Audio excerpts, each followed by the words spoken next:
അരൂർ തുറവൂർ ദേശീയപാത നിർമ്മാണവുമായി ബന്ധപ്പെട്ടുള്ള പ്രശ്നങ്ങൾ ചർച്ച ചെയ്യുവാനായി കൃഷി വകുപ്പ് മന്ത്രി പി പ്രസാദിന്റെ സാന്നിധ്യത്തിൽ കളക്ടറേറ്റിൽ യോഗം ചേർന്നു. ദേശീയപാത എലിവേറ്റഡ് ഹൈവേ നിർമ്മാണം നടക്കുന്ന അരൂർ തുറവൂർ പാതയിൽ ദീർഘദൂര കണ്ടെയ്നർ ഉൾപ്പെടെയുള്ള ഹെവി വാഹനങ്ങൾക്ക് നിലവിൽ ഏർപ്പെടുത്തിയിട്ടുള്ള നിരോധനം കർശനമാക്കും.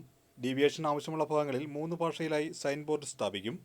എലിവേറ്റഡ് ഹൈവേ നിർമ്മാണവുമായി ബന്ധപ്പെട്ടുള്ള പ്രശ്നങ്ങൾ ചർച്ച ചെയ്യാനായി കൃഷി വകുപ്പ് മന്ത്രി പി പ്രസാദിന്റെ സാന്നിധ്യത്തിൽ ചേർന്ന യോഗത്തിലാണ് തീരുമാനമായത്. യോഗത്തിൽ ജില്ലാ കളക്ടർ അലക്സ് വർഗീസ് അധ്യക്ഷത വഹിച്ചു.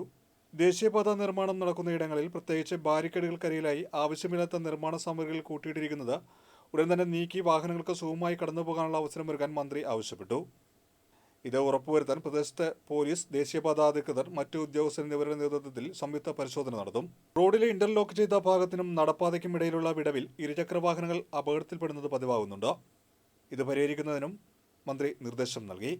വാഹനങ്ങളുടെ ഓവർടേക്കിംഗ് നിരോധിച്ച ഇടങ്ങളിൽ അത് കൃത്യമായി പാലിക്കുന്നുണ്ടെന്ന് ഉറപ്പുവരുത്തും. ഇത് സംബന്ധിച്ച നിർദ്ദേശ ബോർഡുകൾ ആവശ്യമുള്ള ഇടങ്ങളിൽ സ്ഥാപിക്കും.